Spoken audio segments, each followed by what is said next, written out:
Hey guys, তো আজকে আমি তোমাদের সঙ্গে গরমের দিনের জন্য একটা বিয়েবাড়ি মেকআপ লুক শেয়ার করব, যেটা তোমরা খুব কম প্রোডাক্ট দিয়ে, খুবই সস্তার প্রোডাক্ট দিয়ে ক্রিয়েট করতে পারো। আর যেহেতু গরমের দিনে মেকআপ লুক, তো একদম ভরসা রাখো, মেকআপ লুকটা পুরোপুরি একদম ওয়াটারপ্রুফ আর স্মাজপ্রুফ তো হবেই। তো সবচেয়ে প্রথমে আমি এখানে সুইস বিউটি স্ট্রোব ক্রিমটা লাগিয়ে নিচ্ছি। তো প্রত্যেকটা প্রোডাক্ট তোমরা অ্যামাজনে পেয়ে যাবে, অ্যামাজনের বা প্রত্যেকটা প্রোডাক্টসের লিঙ্ক তোমরা ডেসক্রিপশন বক্সে পেয়ে যাবে। ডেসক্রিপশন বক্স ক্লিক করলেই তোমরা ডিরেক্টলি প্রোডাক্টগুলো নিয়ে নিতে পারবে। নেক্সট আমি এখানে মার্সের দুটো কনসিলার ইউজ করছি। তো দুটো সেম কনসিলার বাট শেড দুটো আলাদা, একটা হলো 0.05 আর একটা 0.8।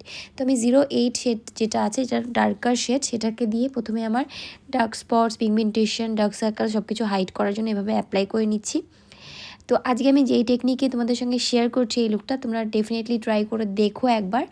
আর অবশ্যই আমাকে জানাবে যে মেকআপ লুকটা লং লাস্টিং হচ্ছে কিনা, কারণ আমি তো কনফিডেন্ট যে এই মেকআপ লুকটা অনেক বেশি লং লাস্টিং, স্মাজপ্রুফ, ওয়াটারপ্রুফ আর মানে একদমই ওই যে কালো হয়ে যায় একটু পরে, সেটা তো হবে না। তো এভাবে আমি খুব ভালো করে এটাকে ড্যাবিং পোশনে ব্লেন্ড করে নিয়েছি। এরপর আমি এখানে যেই লাইটার কনসিলারটা ছিল মানে 0.5, সেটাকে নিয়ে হাইলাইটিংয়ের কাজ করছি। কোনো ফাউন্ডেশন আজকে অ্যাপ্লাই করব না, কারণ ফাউন্ডেশনটাই কিন্তু একটু পরে ডার্ক হয়ে যাওয়ার মানে ভয় থাকে যদি সস্তার ফাউন্ডেশন ইউজ করো। তো অনেক সময় অনেক দামি ফাউন্ডেশনও কিনতে হয়। তো সেই জন্য আজকে শুধু কনসিলার দিয়েই লুকটা ক্রিয়েট করছি। তো যেখানে যেখানে আমার হাইলাইট করা দরকার ফেসটাকে, সেই সব জায়গায় কনসিলারটাকে অ্যাপ্লাই করে নিয়ে খুব ভালো করে ড্যাবিং পোশনে ব্লেন্ড করে নিচ্ছি। আর ভিডিওগুলো শর্ট করেই আমি ছাড়ছি, কারণ তোমরা যাতে বোর না হয়ে যাও। অনেক বেশি লেন্দি ভিডিও হলে তোমরা অনেক স্কিপ করে দেখো, তোমরা বোর হয়ে যাও, সেটা আমারও খারাপ লাগে। সেই জন্য আজকে আমি এখন আমি প্রায় একটু শর্টই ছাড়ি ভিডিওগুলোকে। তো এইভাবে আমি আইলিড এরিয়াতেও খুব ভালো করে ড্যাবিং পোশনে ব্লেন্ড করে নিচ্ছি কিন্তু কনসিলারটাকে। নেক্সট আমি এখানে একটুখানি ব্রঞ্জার আপ করে নেব ফেসটাকে। তো এটা হলো এলফের কন্ট্যুর অ্যান্ড ব্রঞ্জার মিডিয়াম শেডের। তো এটা আমি এইভাবে আলো সাদ্দ চিক্স, নোকস আর জ লাইনে অ্যাপ্লাই করে নিয়েছি। আর অলরেডি আমি কিন্তু হেয়ারস্টাইলটা করে রেখেছিলাম, তো যেটা অনেকক্ষণ আগে করার পরে আর কি নষ্ট হয়ে গেছে, তো এটাকে একটু ইগনোর করো। তো এইভাবে আমি ব্লেন্ড করে নিয়েছি কন্ট্যুরিং শেডটাকেও। আর নাকের এরিয়াতে আমি খুব ভালো করে একদম নিখুঁতভাবে ব্লেন্ড করার চেষ্টা করেছি, বাট তারপরেও যার নাকের শেপ যেরকম সেরকম তো থাকবেই, তাই না? তো এরপর আমি লুজ পাউডার দিয়ে মানে সুগারের লুজ পাউডার দিয়ে আমার আইলিড এরিয়াটাকে প্রথমে ভালো করে সেট করে নিলাম। তারপর যেসব জায়গায় আমার কনসিলার অ্যাপ্লাই করেছিলাম সেই সব জায়গায় প্রথমে ভালো করে এইভাবে সেট করে নিচ্ছি। তারপরে কিন্তু পুরো ফেসেও আমি ওই লুজ পাউডার দিয়েই ভালো করে সেট করে নিচ্ছি। তো এভাবে তোমরা অ্যাপ্লাই করে দেখো, আমার বিশ্বাস মেকআপটা অনেক বেশি লং লাস্টিং হবে।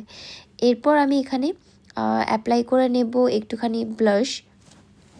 আর তার আগে আমি একটুখানি আইব্রোটাকে ডিফাইন করে নিচ্ছি।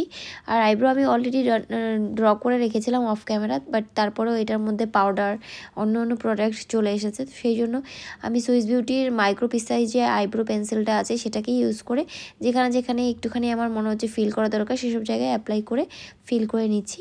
এরপর সুইস বিউটির বেক মি আপ যেই ব্লাশার হাইলাইটারটা আছে, মানে এটা হচ্ছে ব্লাশার বাট সুন্দর একটা হাইলাইটারের মতো গ্লো দেয়, দেখতেই পাচ্ছ।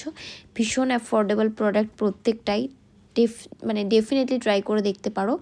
আর অনেক বেশি লং লাস্টিং প্লাস একটা হাই এন্ড লুকও দেয়। তো এভাবে আমি অ্যাপ্লাই করে দেখো কি সুন্দর একটা গ্লো আসছে। তো জাস্ট এইভাবে অ্যাপ্লাই করে ছেড়ে দেবো, কোনো পাউডার কন্ট্যুরিং করবো না আজকের লুকটার জন্য। এরপর কাজলের চোখের জন্য আমি কাজল ইউজ করছি। আর কাজলটা একটুখানি মোটা করে অ্যাপ্লাই করছি। এটা হলো সুগারের কাজল, যেটা ভীষণ সুন্দর জেড ব্ল্যাক ম্যাট লুক দেয়। তো একটু মোটা করে ল্যাশ লাইনের নিচের দিকে আমি অ্যাপ্লাই করেছি কাজলটাকে, আর আউটার কর্নারে একদম পুরোপুরি নিয়ে যাইনি। আর আইশ্যাডোর জন্য আমি একদম পিচি টোনের একটা আইশ্যাডো ইউজ করছি, কারণ এরকম নেভি ব্লু বা ডার্ক ব্লু কালারের শাড়ির সঙ্গে পিচ কালারের আইশ্যাডো খুব ভালো যায়। তোমরা একবার ট্রাই করে দেখো। তো এই শুধু জাস্ট ওটা দিয়ে ট্রানজিশন লুক ক্রিয়েট করে রেখেছি। আর নিচের কাজলটাকে হালকা করে স্মাজ করে নিয়েছি, আর উপরের দিকে লাইনারটাকেও একটুখানি মোটা করেই ড্র করেছি উইং রেখে। তো এই হলো আই লুক। আর আই লুকটা কিন্তু এতেই অনেক বেশি অ্যাট্রাকটিভ দেখাচ্ছে, দেখতেই পাচ্ছ। যদি কেউ লেন্স পরো এই আই লুকের জাস্ট একটা কিলার লুক ক্রিয়েট হয়ে যাবে, দারুণ লাগবে। তো ইদানিং আমার চোখ, আমার পুরো শরীরে নানা রকম অসুখের খুবই অসুস্থতার মধ্যে দিয়ে যাচ্ছি, যাই জন্য আমি লেন্সটাকে অ্যাভয়েড করছি, কারণ প্রচণ্ড আমার মাথা যন্ত্রণা হয়, কারণ আমার মাইগ্রেন আছে। তো সেই জন্য লেন্সটাকে অ্যাভয়েড করছি।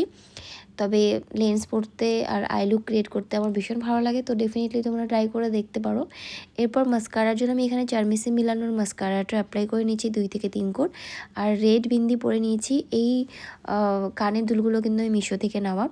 এরপর লিপস্টিকের জন্য একদম নিউড কালার একটা শেড আমি ইউজ করেছি। আমার মনে হলো যে নিউড শেডটা ভালো যাবে এই লুকটার সঙ্গে, কারণ আমার আই লুকটাকে আমি বেশি হাইলাইট করতে চাই। আর তোমরা চাইলে কিন্তু ডিপ শেড পরে ট্রাই করতে পারো। তো আমি একটা চোকার নেকলেসের সঙ্গে খুবই মিনিমাল রেখে আই লুকটাকে কমপ্লিট করছি, আর পুরো লুকটাকে কমপ্লিট করছি। তোমাদের কেমন লাগলো অবশ্যই জানো। আমি কিন্তু তোমাদের কমেন্টসের অপেক্ষায় রইলাম। যদি ভিডিওটা ভালো লাগে অবশ্যই ভিডিওটাকে লাইক আর শেয়ার করতে একদম ভুলো না। দেখা হবে নেক্সট ভিডিওতে, ততক্ষণ সবাই খুব ভালো থেকো।